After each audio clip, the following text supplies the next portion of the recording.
আসলে ইলম অর্জন করার হুকুম কি? প্রথমে আমরা জানবো ইলম অর্জন করার হুকুম কি। ইলম অর্জনের হুকুম ফরজে আইন, তাই না?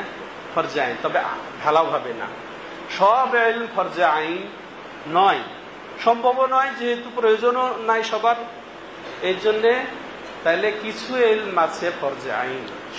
একেবারে যদি বলি আর এই ইলম কোনটা আমরা উদ্দেশ্য নিচ্ছি, ইলম শরঈ, শরীয়তের ইলম, যেটা এই মাদ্রাসাতুল হাদিসের লক্ষ্য উদ্দেশ্য, যে ইলম বিতরণের যে উদ্দেশ্য সেটা হচ্ছে কি ইলম শরঈ, তাই না? তার সাথে সাথে সাপোর্ট আনুষঙ্গিক, তোমরা বাংলাও শিখবে, ইংরেজি শিখবে, হ্যাঁ, আরো পারলে ভাষা শিখবে, হ্যাঁ, কিন্তু আসলে ইলম শরঈ আর অন্য ভাষাও শিখবে, অন্য ইলমও শিখবে, কিন্তু ফরজে আইন শরঈ ইলম। আচ্ছা, বলছিলাম যে কোরআন শেখা, পড়তে জানা, তারপরে এর অর্থ মর্ম বোঝা, এর থেকে আকীদা, এর থেকে আমল, এর থেকে হুকুম আহকাম বিধি বিধান গ্রহণ করা, সবকিছুই ইলম শরঈ।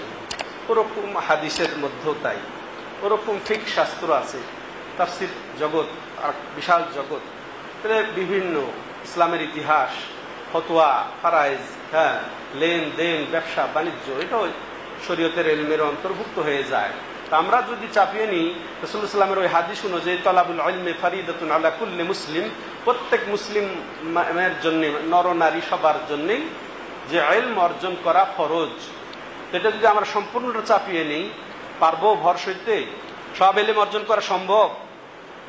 সবাই হাফেজ হতে পারবে তোমাদের মতো? হ্যাঁ, পারবে না।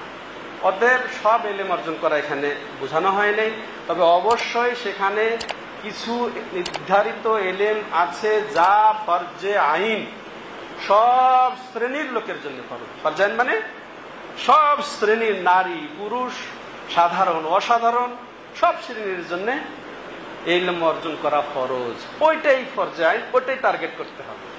একটা কোর্স অনলাইনে দৃষ্টিগোচর হয়েছে, কেউ আমাদের এক আত্মীয় পড়ছে, ফরজে আইন কোর্স নাম দিয়েছে।